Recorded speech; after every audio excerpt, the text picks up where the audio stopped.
Hello everyone, welcome back to Nepal Online School. हामी class 6 को म्याथमा रहेको सेट च्याप्टर पढिरहेका छौं र सेट च्याप्टरमा हामीहरूले योभन्दा पहिले दुईटा एक्सरसाइज गरिसकेका छौं।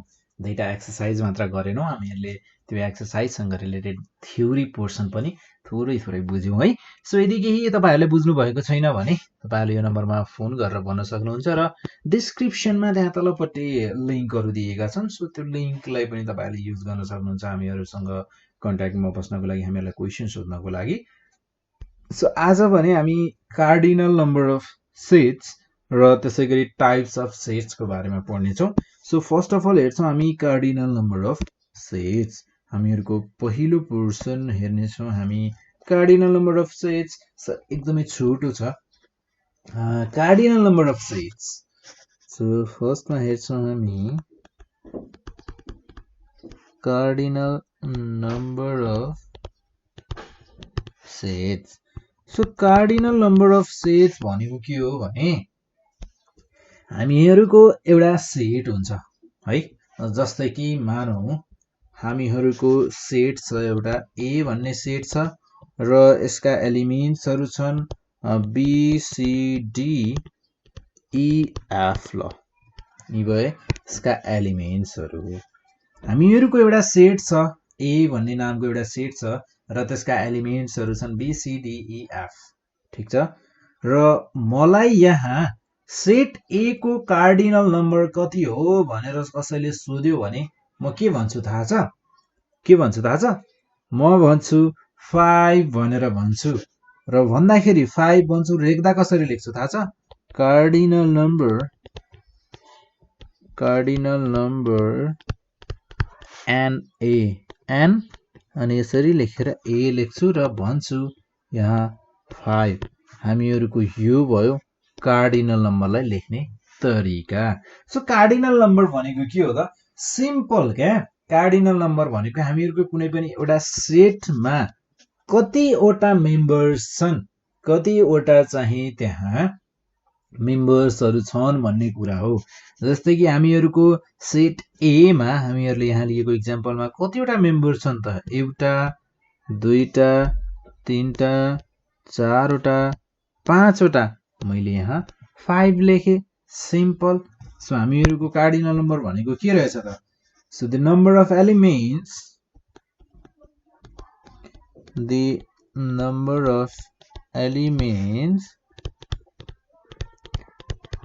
एलिमेन्ट्सहरुको नम्बर contained by a set A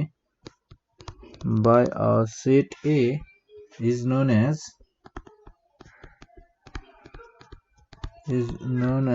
its cardinal number.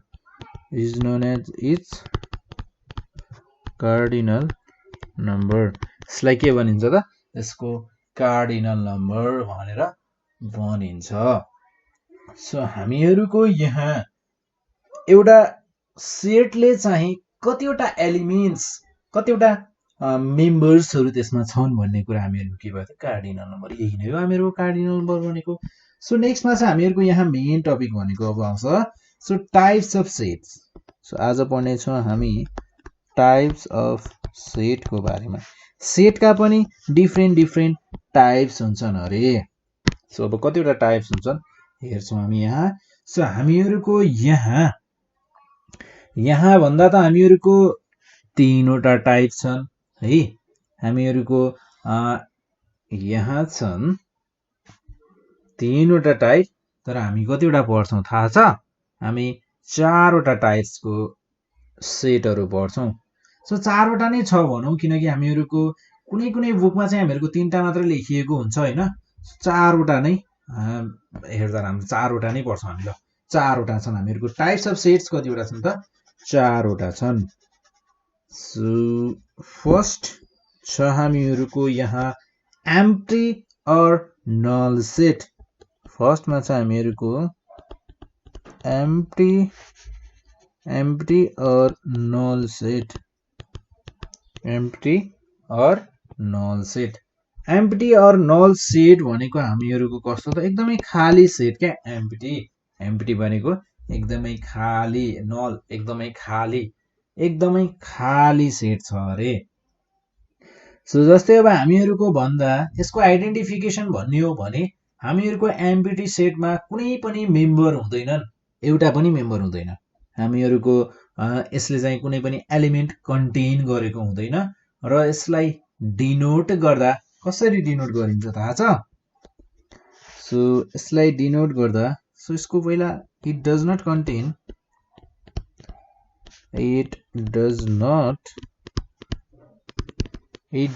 Content any element. यसले कुनै पनि एलिमेन्ट या मेम्बर चाहिँ कन्टेन गरेको हुँदैन, यसमा हुँदैनन्। र यसलाई डिनोट गर्दा कसरी डिनोट गरिन्छ त? फाइले डिनोट गरिन्छ, डिनोटेड बाइ। यसलाई डिनोट गर्ने दुईटा तरिका छन्। फाइ छ एउटा छ फाइ भनेको यसो लेखेर यसरी गोलो पारेर त्यसलाई काटेको हुन्छ बिचबाट, यसलाई फाइ भनेर भनिन्छ है। सिम्बल हो, एउटा म्याथमा युज हुने सिम्बल। सो यसलाई भनिन्छ फाइ। र त्यसै गरी अर्को हामी तरिका छ यसरी ब्रेसेस लेखेर नि भित्रपट्टि खाली छोड्दिने क्या। ब्रेसेस लेख्ने यसरी, ब्रेसेसलाई क्लोज गर्ने, ओपन गर्ने, क्लोज गर्ने र बीचमा खाली छोड्दिने। यसरी खाली छोड्यौँ भने पनि हामीले के बुझ्छौँ त? यो हामीहरूको एम्प्टी सेट हो भनेर हामीहरूले बुझ्नुपर्छ। हामीहरूले बुझ्छौँ पनि त्यही, यो के हो त? एम्प्टी सेट हो। र त्यसै गरी हामीहरूको यहाँ अब जस्तै इक्जाम्पलको रूपमा हेरौँ न त है, एउटा दुईटा। सो इक्जाम्पलको रूपमा हेर्दा अब हामीहरूको एउटा गर्ल्स स्कुल छ अरे। गर्ल्स स्कुलमा बोइजले पढ्न पाउँछन्? पाउँदैनन्। तर हामीहरूले यस्तो भन्यौँ, boys students in a girls school. मैले एउटा एस भन्ने सेट दिएँ, यो सेटको नाम, र डिस्क्रिप्सन मेथडबाट लेखेँ है। Boys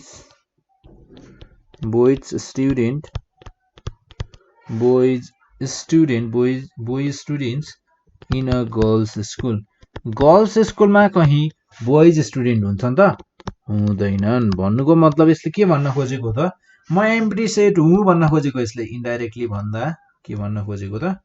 this is a empty set. यो के हो त? एउटा एम्प्टी सेट हो। यसमा कुनै पनि मेम्बर नै छैन। हामीहरूको गर्ल्स स्कुलमा बोइज स्टुडेन्ट हुन सक्दैनन्। र त्यसै गरी हामीहरूको जस्तै नेचुरल नम्बर्स बिट्विन 1 and 2 भन्यो भने कति लेख्नुहुन्छ ल? मेरो यहाँ एन भन्ने सेटको नाम छ र सेटको नाम के छ थाहा छ? द नेचुरल नम्बर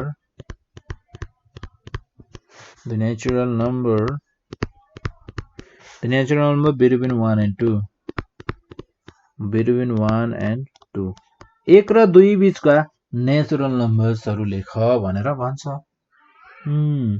खुस्किया छ कि के हो, हैन? सो किनकि 1 देखि त हामीहरूको नेचुरल नम्बर्स सुरु हुन्छन्। अब 1 र 2 बीच कहीँ नेचुरल नम्बर्स हुन्छन् त? हुँदैनन्। त्यहाँ त पुरै डेसिमल नम्बरहरू हुन्छन्। सो यो पनि के भयो त? हामीहरूको एउटा एम्प्टी सेट हुने भयो। र त्यसै गरी हामीहरूको टाइप अफ सेट्समा छ, सेकेन्ड टाइपमा छ हामीहरूको यहाँ युनिट अर सिंगलेटन सेट। के भन्छ? Unit or singleton set. Unit or singleton, SINGLETON, singleton set. Unit or singleton set भनेर भन्छ। So unit or singleton set हामीहरूको भनेको कस्तो भने यस्तो सेट जोसँग चाहिँ एउटै मात्र एलिमेन्ट छ। जस्तै कि मैले यहाँ लेखेँ बी भन्ने एउटा सेट लेखेँ र मैले यहाँ दिएँ एउटा एलिमेन्ट। ठिक छ? सो मेरो यहाँ बी भन्ने सेटले कतिवटा एलिमेन्ट राखेको छ? कतिवटा मेम्बर छन् बी भन्ने सेटमा? एउटै मात्र त छ, हो कि हैन? सो मेरो बी भन्ने सेटमा एउटै मेम्बर छ। भन्नुको मतलब एउटै मेम्बर छ भने यो कस्तो सेट भयो त? युनिट सेट भयो। कस्तो सेट भयो?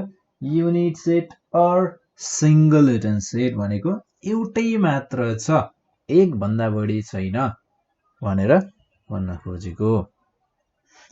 जस्तै अब यसको लागि एउटा डिस्क्रिप्सन के लेख्न सकिन्छ भने it contains a single element हामीहरुको सिंगल एलिमेन्ट सेटमा के हुन्छ त एउटै एलिमेन्ट हुन्छ it contains a single element ठीक छ सिंगल एलिमेन्ट अब यसलाई डिनोट गर्नको लागि कुनै एउटा सिम्बल जस्तो बनाइएको छैन सो हामीहरुको जस्तै एक्जाम्पलको रूपमा अरु हेर्ने हो भने highest peak of the world description मेथडमा चाहिँ मैले एस भनेर एउटा सेट नाम दिए the highest peak of the world highest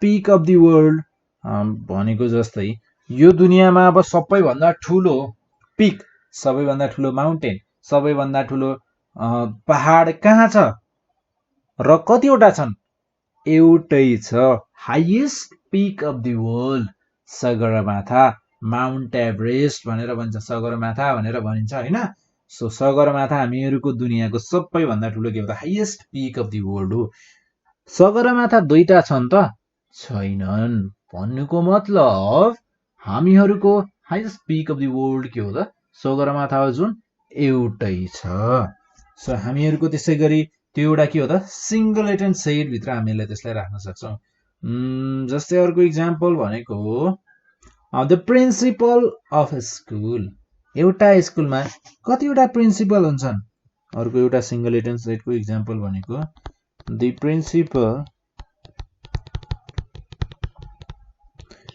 principal of a school एउटा स्कुलको प्रिन्सिपल एउटा स्कुलमा कतिवटा प्रिन्सिपल हुन्छन् एउटै प्रिन्सिपल त हुन्छन् हो कि हैन सो हामीहरुको यसलाई भन्न सक्छौं हामी सिंगल एलिमेन्ट सेट किनकि प्रिन्सिपल एउटै हुन्छ एउटा स्कुलमा सो हामीहरुको डिस्क्रिप्सन मेथडबाट हामीले लेख्यौं the principal of a school एउटा स्कुलको प्रिन्सिपल एउटै हुने भयो सो त्यसैगरी हामीहरुको यहाँ छ हामीहरुले युनिट अर सिंगल एलिमेन्ट सेटको बारेमा हेर्यौं र त्यसैगरी यहाँ हामीहरुको नेक्स्टमा छ फाइनाइट सेट नेक्स्टमा छ हामीहरुको यहाँ finite set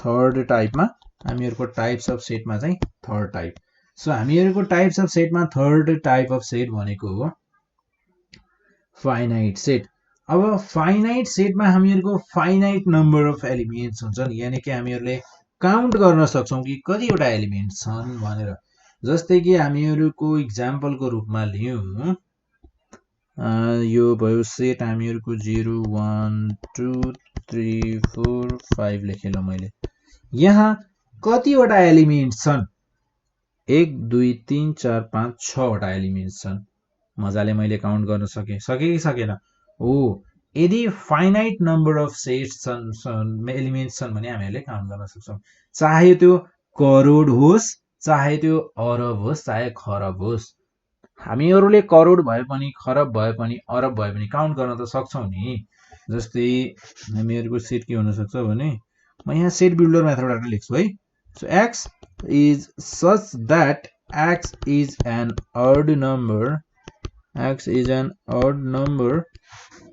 less than a crore less than 1 crore less than 1 crore 1 crore भन्दा साना ओड नम्बर्सहरु लेख भने अब लेख भन्यो भने पोसिबल छ त यो छैन सो हामीहरुको लिस्ट मेथडबाट चाहिँ हामीहरुले यसलाई लेख्न चाहिँ थोरै गाह्रै हुन्छ किनकि लिस्ट मेथडमा त हामीहरुको एलिमेन्ट्सहरु सबै हामीहरुले लिस्ट गर्नुपर्ने हुन्छ सबै एलिमेन्ट्सहरु लेख्नु पर्ने हुन्छ अब हामीहरुको ओड नम्बर्सहरु लेस देन 1 करोड हामीले लेख्न सक्छौं त हामीहरुको त कपी नै गरिएला जस्तो छ है सो हामीहरुको त्यसैगरी जे भए पनि कपी नै भरिए पनि हामीहरुले लेख्न त सक्छौं नि हो कि हैन सो भन्नुको मतलब फाइनाइट छ यदि हामीहरुले साच्चै लेख्नै चाह्यौं भने लेख्न सक्छौं तर हामीहरुको डिस्क्रिप्सन मेथडबाट चाहिँ इजी हुन जाने भयो हामीहरुलाई हो कि हैन सो त्यसैगरी जस्तै यसमा अब यसको आइडेन्टिफिकेसनको कुरा गर्ने हो भने यसको आइडेन्टिफिकेसन के हुन सक्छन्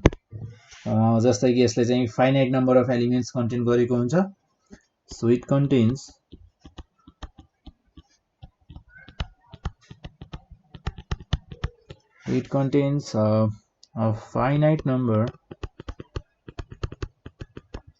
a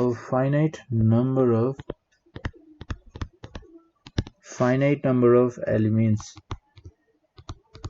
यसले के कन्टेन गरेको हुन्छ त finite number of elements contain गरेको हुन्छ सो अब फाइनाइट नम्बर अफ एलिमेन्ट्स यसले कन्टेन गरेको हुन्छ भन्नुको मतलब के भने यो स्टार्ट भइसकेपछि यो सेट हामीहरुको फाइनाइट सेट यदि स्टार्ट भएपछि अभियस छ कुरा अभियसली र ग्यारेन्टेड कुरा छ कि यो एक न एकचोटि एन्ड हुनेछ भन्ने कुरा के छ त ग्यारेन्टी नै छ तर कतिखेर एन्ड हुन्छ भन्ने कुरा चाहिँ फिक्स छैन तर एन्ड हुन्छ भन्ने चाहिँ फिक्स है एन्ड एक न एक पटक चाहिँ यसको हुनेवाला छ भन्ने कुरा चाहिँ फिक्स छ सो यस्तो टाइपको सेटलाई भनेको सो हामीहरुले के भन्यौ सो हामीहरुले भन्यौ इट मिन्स दैट यो भन्नुको मतलब के भने इट मिन्स दैट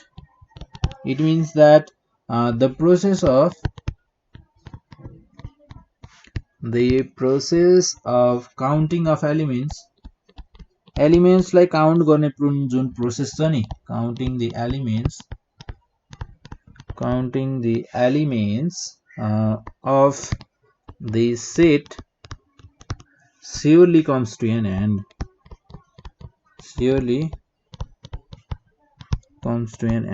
एक न एकचोटि सिद्धिन्छ भनेर भन्छ जस्तै एक्जाम्पलको रूपमा हेर्ने हो भने जस्तै सेट लेखे मैले 4 8 12 लेखे अनि सिधै गएर मैले बीचको नलेखिकन सिधै 100 लेखे भन्नुको मतलब मेरो 4 8 12 16 20 24 28 32 36 40 44 48 52 56 60 64 68 72 76 80 84 88 92 96 100 हामीहरुको 4 को मल्टिपल्स 100 सम्म 4 को मल्टिपल्सहरु मैले सबै लेखिन बीचमा ड्याश ड्याश ड्याश दिएर 100 लेखिदिए तपाईहरुको यदि ठूलो नम्बर छ भने हामीहरुले यसरी लेख्न सक्छौं जस्तै मैले यहाँ गरे के गरे 4 8 12 लेखे अनि ड्याश ड्याश ड्याश दिएर लास्टको एउटा नम्बर लेखे सो त्यसै गरी हामीहरुको लामो छ तर लामो भए पनि के छ त फाइनाइट नम्बर छ सो जस्तै हामीहरुको यहाँ छ x is an odd number less than 1 करो लेस देन फाइनाइट नम्बर छ नि भयो क्या त्यति भएपछि भयो सो त्यसै गरी हामीहरुको यहाँ फोर्थ टाइपमा छ इन्फाइनाइट सेट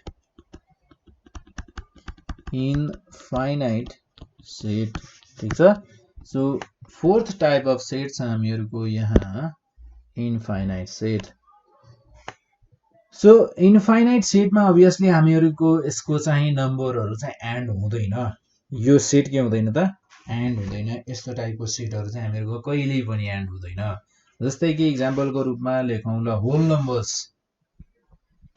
0 1 2 3 4 भनेर मैले यसरी ड्याश ड्याश ड्याश लेखेर छोड्दिए मैले यदि लास्ट कुनै एउटा नम्बर लेखेको भए एउटा लास्टमा एउटा कुनै नम्बर लेखेको भए त्यो फाइनाइट सेट हुन्थ्यो तर मैले यहाँ ड्याश ड्याश ड्याश लेखेर छोड्दिए भन्नुको मतलब यसमा अझै छ है यसमा अझै नम्बर्सहरु अगाडि बढिरहेको छ यसमा अझै नम्बर्सहरु छन् अगाडि भनेर भनेको छ एलिमेन्ट्सहरु अझै बाँकी छन् लेख्न भनेर भनेको छ त्यो भन्नुको ड्याश ड्याश लेख्नु भन्नुको मतलब त्यही हो र त्यसपछि आएर जस्तै अरु एक्जाम्पलहरु पनि छन् तर पहिले हामी केही कुरा लेख्छौं यहाँ so it contains infinite number of elements योसँग कतिवटा एलिमेन्ट्सहरु हुन्छन् योसँग इन्फाइनाइट नम्बर अफ एलिमेन्ट्स हुन्छन् हामीहरुले काउन्ट गर्न नसक्ने एलिमेन्ट्सहरु हुन्छन् त्यति धेरै एलिमेन्ट्सहरु हुन्छन् so it contains infinite number of elements यसले चाहिँ हामीहरुले गन्नै नसकिने एलिमेन्ट्सहरु चाहिँ कन्टेन गरेको हुन्छ भन्नुको मतलब यसको प्रोसेस कहिले एन्ड हुन्छ त अभियसली हुँदैन so it means the process of counting numbers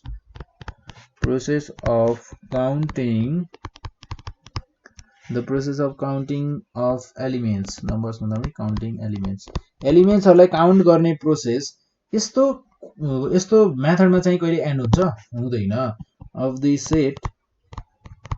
set doesn't com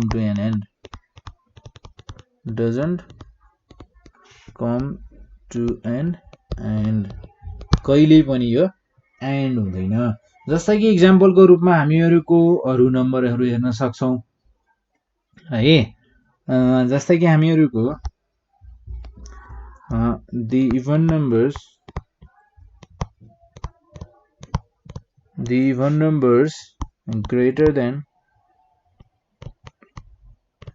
greater than 10 even numbers are greater than 10 so even numbers are greater than 10 त कति छन् सो त्यो कहिले गनेर साध्य हुन्छ त हुँदैन सो यस्ता नम्बरहरुलाई हामीले के भन्छ त इन्फाइनाइट यस्ता सेटहरुलाई के भन्छ त इन्फाइनाइट सेट भनेर भन्छौं सो आज हामीहरुले के कुराहरु सिक्यौं त एउटा सेटमा कतिवटा एलिमेन्ट्स छन् त्यसलाई हामीहरुले के भन्ने भयौं कार्डिनल नम्बर भनेर भन्ने भयौं र त्यसैगरी टाइप्स अफ सेट चारवटा टाइप्स अफ सेट्स छन् त्यो चारवटा टाइप्स अफ सेट्सलाई पढ्यौं र तिनीहरुको प्रपर्टीहरु हेर्यौं र तिनीहरुको एक्जाम्पल्सहरु हेर्यौं सो आजलाई भने हामी यति नै गर्छौं आजको एपिसोडमा भने यति नै गर्छौं र नेक्स्ट एपिसोडमा यानी कि नेक्स्ट टाइम हामीहरुले फेरि पनि सेटमा कन्टिन्यू गर्नेछौं र नेक्स्ट टाइम भने हामी सेटहरुको रिलेसन हेर्नेछौं सेटहरुमा कस्तो रिलेसन हुन्छ त त्यसको बारेमा हेर्नेछौं